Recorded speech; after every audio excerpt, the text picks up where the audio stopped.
Online video ক্লাসে তোমাদের স্বাগত জানাচ্ছি। আমি সুফিয়া মিতুল ম্যাডাম, ব্যবস্থাপনা বিভাগ, আগ্রাবাদ মহিলা কলেজ। আমরা গত ক্লাসে যে চ্যাপ্টারটা নিয়ে আলোচনা করছিলাম সেটা হচ্ছে প্ল্যানিং বা পরিকল্পনা। আমরা এই চ্যাপ্টারের উপরে দুটো ক্লাস নিয়েছি। একটা ছিল পরিকল্পনা বলতে কি বোঝায়, আরেকটি ছিল উত্তম পরিকল্পনার গুণাবলী বা বৈশিষ্ট্য। তোমরা হয়তো ইতিমধ্যে দেখেছো। তো আমরা একটু রিভিউ করি।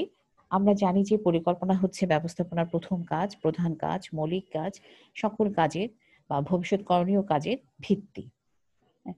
অর্থাৎ যেকোনো কাজ করার আগে আমাদের প্ল্যানিং বা পরিকল্পনা করতে হবে।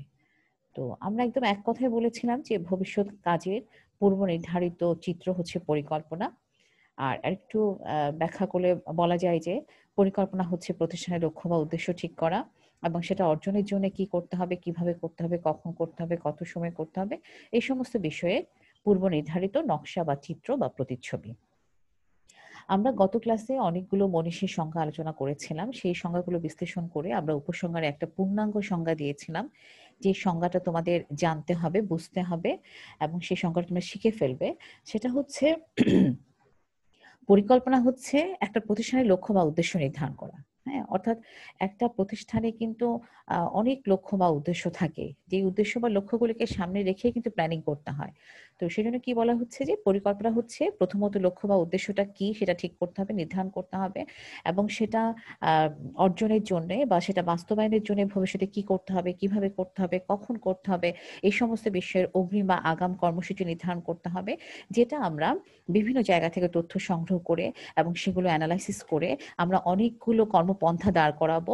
সেই কর্মপন্থার মধ্যে থেকে সবচাইতে যেটা ভালো উত্তম সেটাই আমরা গ্রহণ করব এবং সেটাকেই আমরা বলছি মূল পরিকল্পনা। হ্যাঁ? অর্থাৎ একটা উদ্দেশ্য বাস্তবায়ন করার জন্য অনেকগুলো উপায় থাকবে।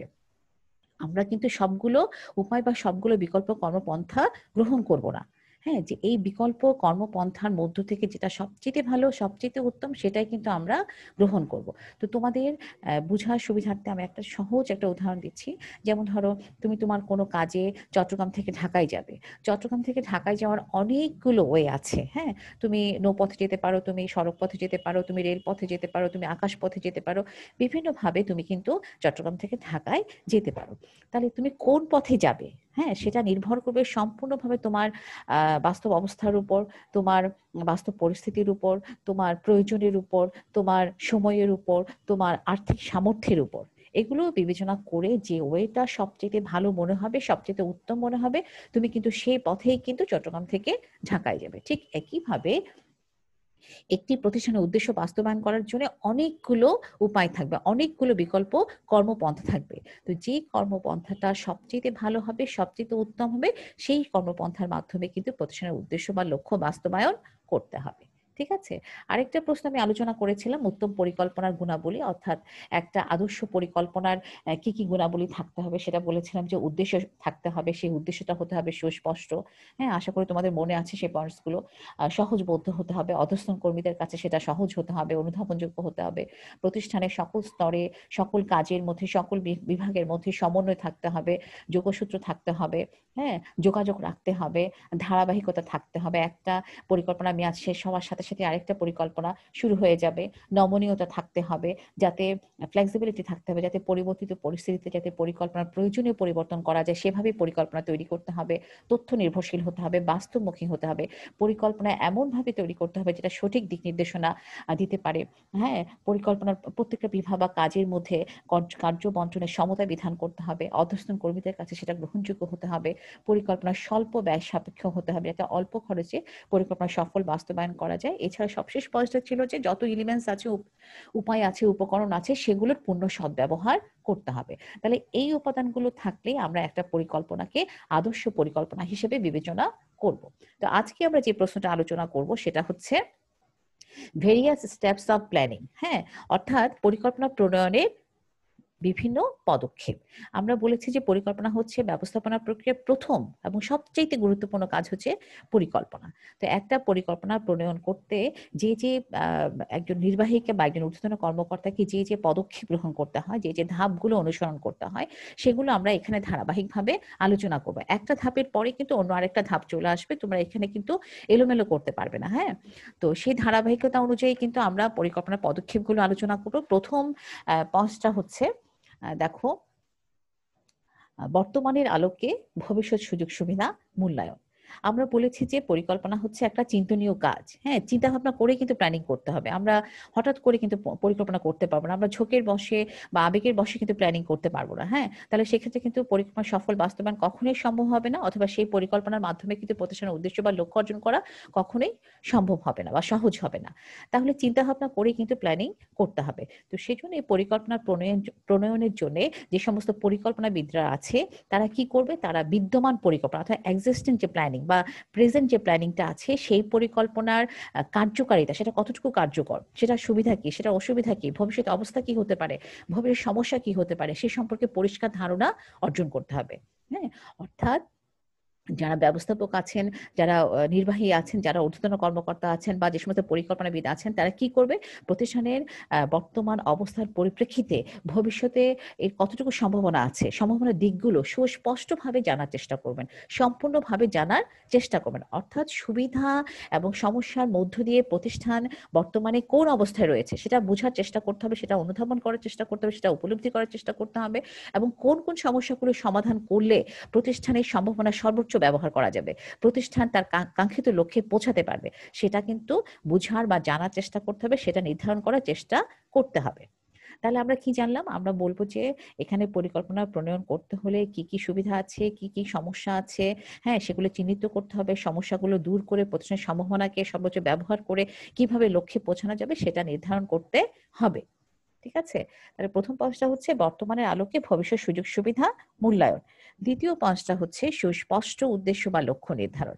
আমরা আগেও বলেছি যে বাস্তব অবস্থা এবং ভবিষ্যৎ সুবিধা অসুবিধা সম্পর্কে ধারণা নেওয়ার পরে তার আলোকে প্রতিষ্ঠানের উদ্দেশ্য নির্ধারণ করতে হবে, যেটা পরিকল্পনা প্রণয়নের দ্বিতীয় ধাপ বা দ্বিতীয় পদক্ষেপ। হ্যাঁ, অবশ্যই সেই উদ্দেশ্য বা লক্ষ্যটা কি হতে হবে, সুস্পষ্ট হতে হবে।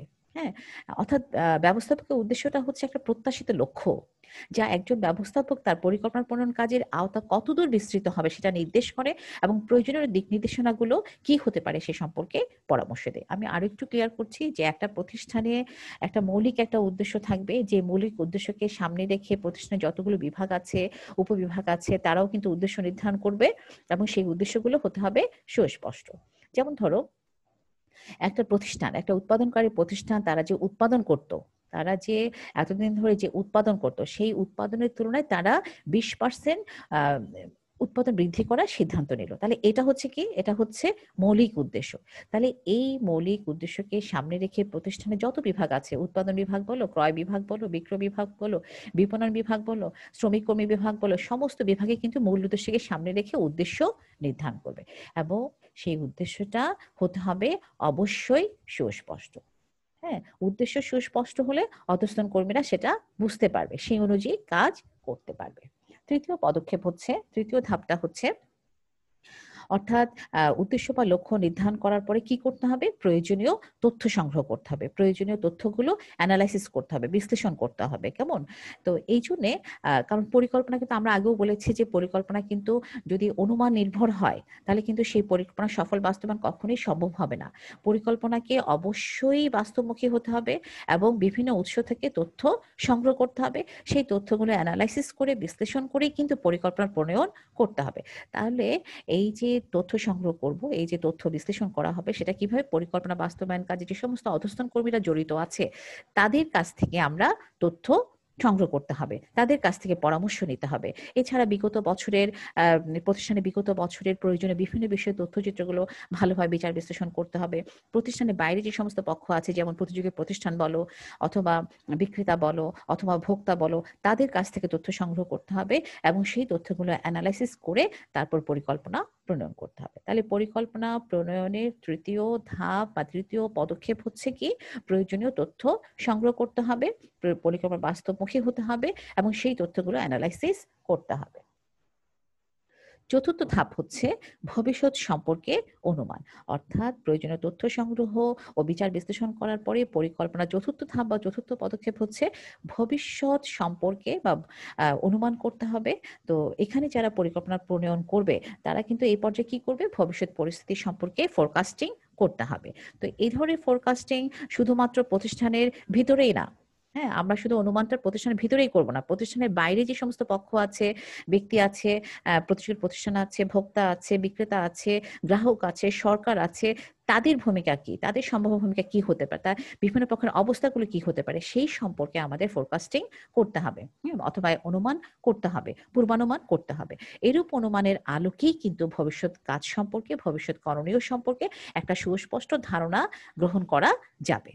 হ্যাঁ, তো এখন এই যে আমরা বলছি ভবিষ্যৎ সম্পর্কে অনুমান বা ভবিষ্যৎ পরিস্থিতি সম্পর্কে পূর্বানুমান, এই পদক্ষেপটাকে আমরা বলতে পারি পরিকল্পনার পটভূমি নির্ধারণ বা পরিকল্পনা অঙ্গন স্থাপন বা পরিকল্পনা আঙিনা স্থাপন। এবং পরিকল্পনা পদক্ষেপের মধ্যে এই ধাপটি হচ্ছে সবচেয়ে গুরুত্বপূর্ণ ধাপ। হ্যাঁ, কারণ এরূপ অনুমানের আলোকেই কিন্তু আমরা ভবিষ্যতে কি কাজ করব সে সম্পর্কে কিন্তু সুস্পষ্ট ধারণা গ্রহণ করা হয়।